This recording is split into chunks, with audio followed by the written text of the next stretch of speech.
Assalamualaikum warahmatullahi wabarakatuh. Alhamdulillah wassalatu wassalamu ala Rasulillah sallallahu alaihi wasallam, amma ba'd. Sahabat takwa yang mudah-mudahan dirahmati Allah Subhanahu wa taala, jumpa lagi di acara Cahaya Ramadan. Kita masih melanjutkan kisah tentang perang Badar. Bagaimana pertempuran perang Badar ini terjadi? Kafilah dagang yang dipimpin oleh Abu Sufyan dari Mekah. Mereka mengetahui kalau kafilah atau rombongan mereka akan dihadang oleh pasukan kaum muslimin. Sehingga akhirnya Abu Sufyan yang menjadi pimpinan kafilah tersebut mengutus seseorang untuk meminta bantuan ke penduduk Mekah.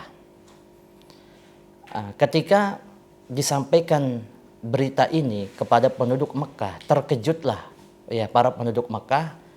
Mereka marah, mereka pun hendak berangkat untuk membantu kafilah dagang Mekah yang dipimpin oleh Abu Sufyan.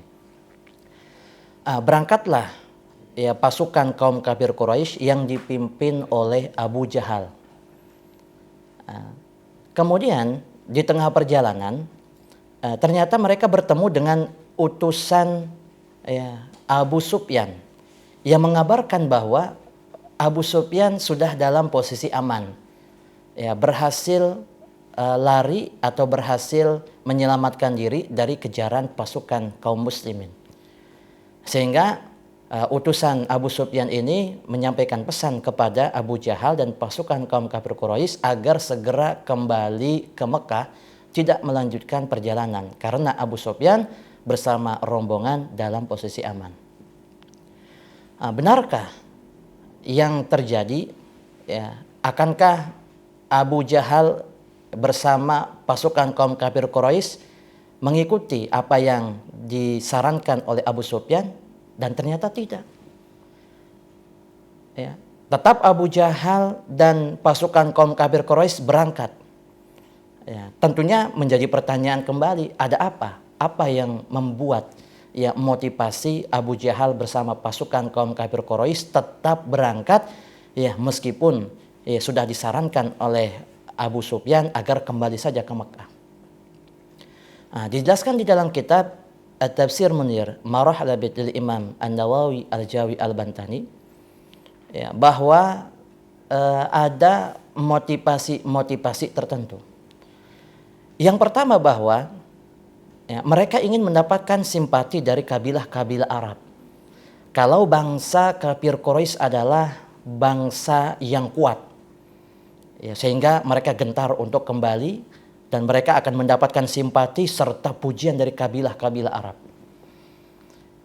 Lalu yang berikutnya adalah bahwa mereka menginginkan untuk bersenang-senang, berpoya-poya.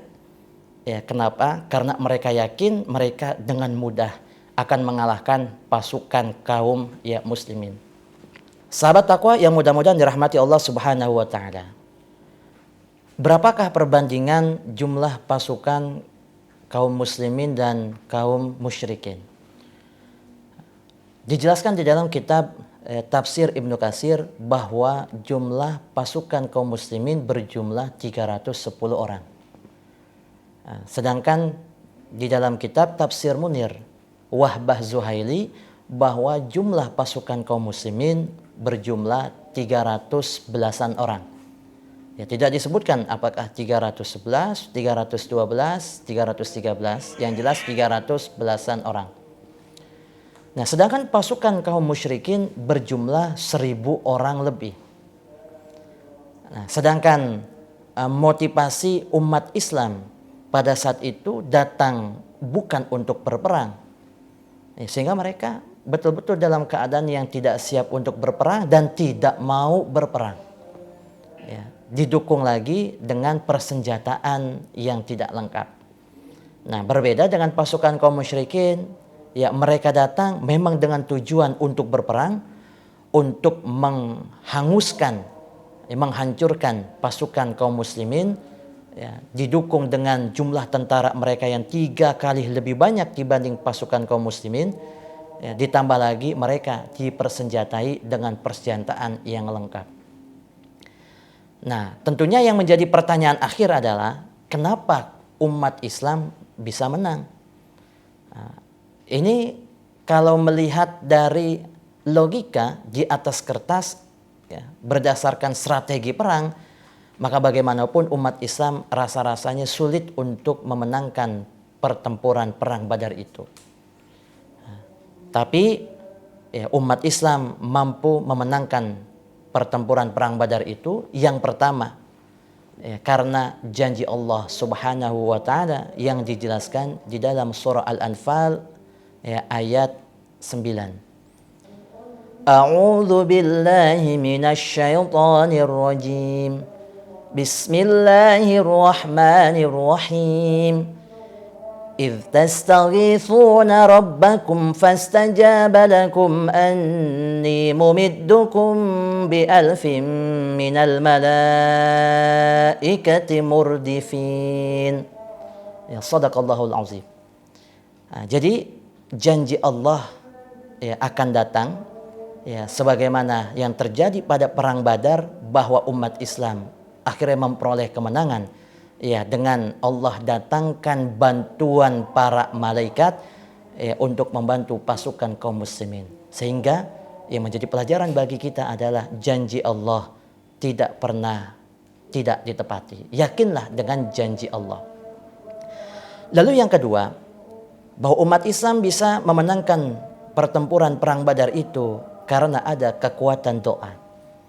Doa ini langsung dipanjatkan oleh Nabi kita Nabi Muhammad sallallahu alaihi wasallam, yang Nabi baca doa ini sambil menangis dengan khusyuknya, sehingga sorbannya pun jatuh, kemudian dihampiri oleh sahabat Sayyidina Abu Bakar radhiyallahu anhu, yang kemudian, ya, sorban yang jatuh tadi diangkat oleh Sayyidina Abu Bakar sambil berkata kepada Nabi, janji Allah akan ditepati, kemenangan umat Islam akan tiba. Ya. Nabi kita Nabi Muhammad SAW membaca doa, Allahumma anjizli ma wa'adtani, Allahumma in tuhlik, ya, hadhil isabata min ahli al-Islam fala ta'budu fil ardi. Ya, doa ini dipanjatkan oleh Nabi kita Nabi Muhammad SAW, yang akhirnya Allah kabulkan doa Nabi. Sehingga pelajaran berikutnya bagi kita semua adalah apapun usaha kita, apapun ikhtiar kita, jangan pernah meremehkan kekuatan doa. Selalu iringi dengan doa di mana saja kita berada. Yakinlah doa yang kita panjatkan akan dikabulkan oleh Allah Subhanahu wa ta'ala.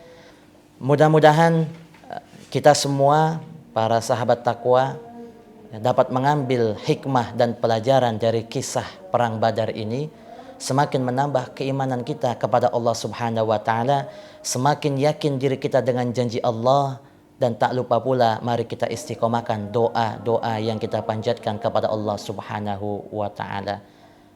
Ya, mudah-mudahan ada manfaatnya. Hadanallahu wa iyyakum ajma'in. Assalamualaikum warahmatullahi wabarakatuh.